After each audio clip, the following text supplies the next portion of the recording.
your ability to lock in and to like know when to go up and down in your dynamics, and the confidence that you said, that is where no one will touch me in that aspect. But your talent levels are way better than me, I guarantee it. But I had a comment from our bass player. We used to fight so much.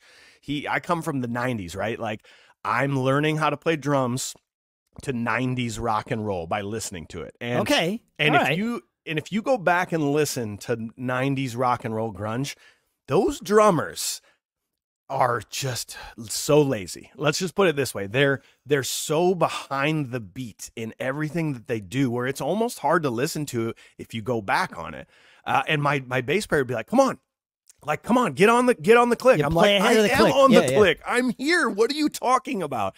And we would have arguments like on stage with each other about like, you're not doing what you should be. And I'm like, yes, I am. And I finally have figured it out. I finally understood, because I was never taught, I finally understood that there is a difference about being in front of the beat and behind the beat. The whole beat placement thing is fascinating to learn. And no one ever taught me that. And of course, if I learned by emulating all these drummers that were being lazy, then lazy's the wrong word. I know why you're using that word, but they're not lazy. It's that they're playing behind the beat. Like, that's where that pocket sits for them. Yes. You got a lot of New Orleans drummers playing behind the beat. Yeah. Country bands. Oh yeah. Way in front of the beat, right? Oh, and like way in front. Way in front of the beat. I noticed playing in a blues band that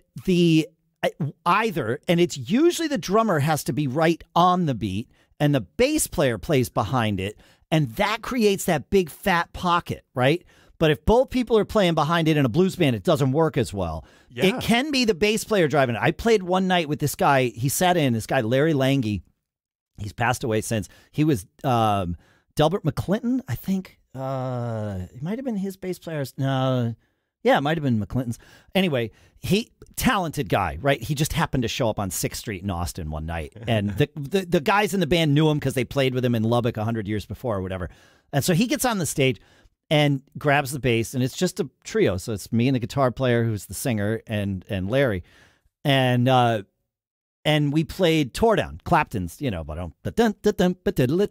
and we started that tune, and he was like way up on top of the beat and driving the bus, and it was like, oh, this is how this is supposed to be. Got it. And Not that there was anything wrong with our bass player. You hear it. Yeah, like when you hear it, you go, oh, there it is. Oh, and then it was like, I need to not drive him. I need to let him drive, and I'll play a little behind. And then as soon as I did that, by like the second verse, the dance floor just filled up. And it was like, and he looked at me and gave me a nod, and he was like, that's right. And it was, and I really want to know what he was thinking during the first verse, because I'm sure he was like, what is this guy doing? Okay, there he is. Got it. Oh, got it.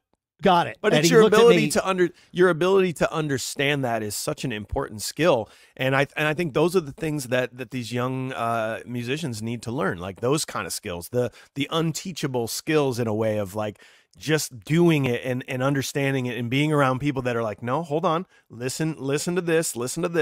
And I owe it to my bass player for that. And he told me the other day, it kind of all paid off, whatever, 12 years later. He's like, hey man, I could never play with another drummer for the rest of my life. There you go. He's like, I've done it recently and I can't. I hate it. He's like, I have to play with you forever. I'm like, all right, cool, man. I did my job. That's it. Yeah, you can't. Yeah, it's job security. That's right. So, like, how I feel like these things are difficult to teach, but they are learnable. I mean, we've at least you and I we are aware that they are things that we need to know, and at some level we've learned some parts of it. I certainly don't profess to being a master of beat placement or anything, but I'm at least aware of it as a concept.